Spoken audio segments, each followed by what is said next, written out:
कुरान की सबसे पहली आयत कहती है कि पढ़ो अपने रब के नाम से। और हमारे नबी मोहम्मद मुस्तफ़ा सल्लल्लाहु ताला अलैहि वसल्लम ने इरशाद फरमाया है कि इल्म हासिल करो चाहे तुम्हें चीन जाना पड़े। इस बात से अंदाज़ा लगाया जा सकता है कि इस्लाम में एजुकेशन पर कितना ज़ोर दिया गया है।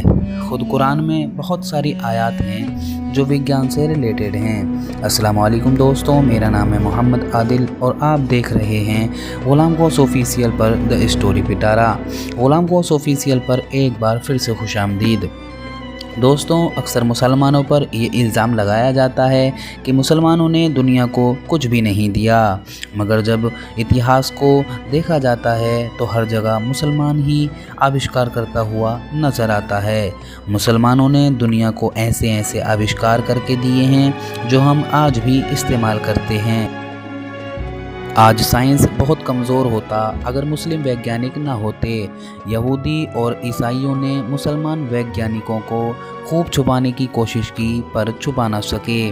दोस्तों, आज मैं कुछ ऐसे ही मुस्लिम वैज्ञानिकों के बारे में बताऊंगा जिनका पूरी दुनिया लोहा मानती है। मोहम्मद अल-गफ़ीकी। दोस्तों, आप मोतियाबिंद की बीमारी के बारे में तो जानते ही होंगे, जिसमें आँखों की पुतलियों पर एक सफ़ेद जाला सा बन जाता है जिसकी वजह से धुंधला दिखाई देने लगता है।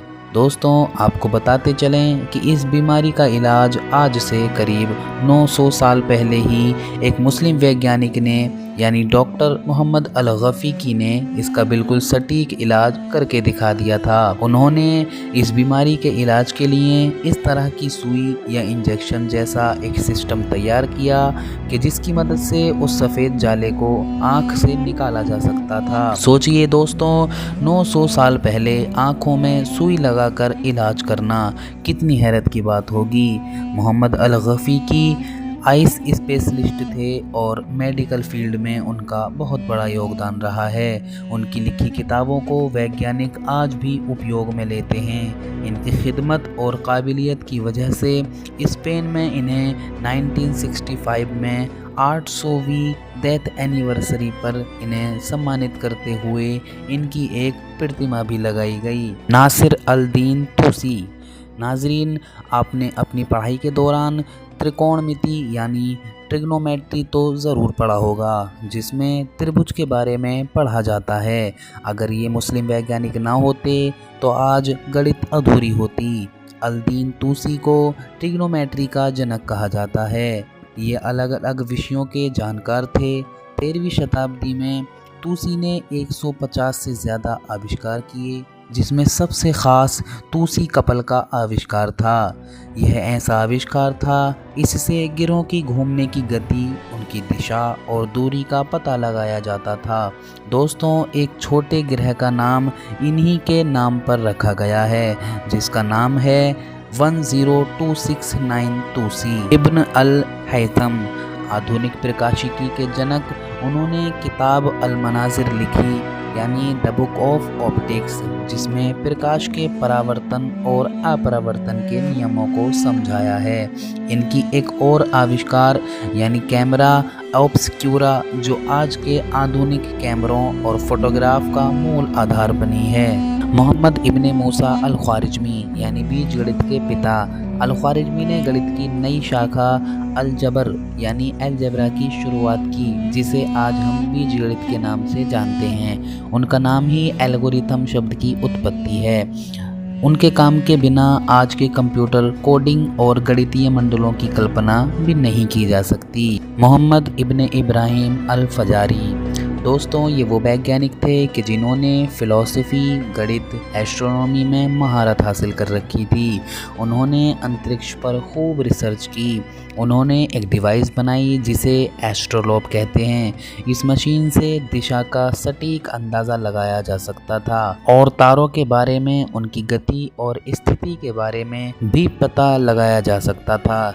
इसकी ख़ास बात यह थी कि इससे कावा शरीफ की लोकेशन को भी फाइंड आउट किया जाता था।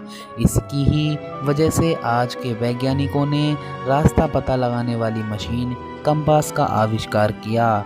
दोस्तों, इन्होंने घड़ी का भी आविष्कार किया था। बस यह घड़ी आज की घड़ियों से काफ़ी बड़ी हुआ करती थी।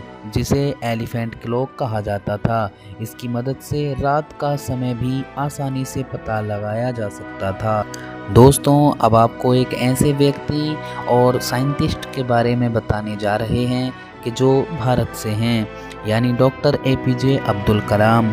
ये साइंटिस्ट के साथ साथ एक राष्ट्रपति भी रह चुके हैं। डॉक्टर कलाम साहब ने भारत को रक्षा और अंतरिक्ष के क्षेत्र में आत्मनिर्भर बनाने के लिए महत्वपूर्ण योगदान दिए हैं। इन्हीं के नेतृत्व में भारत का पहला SLV-3 रॉकेट बनाया गया।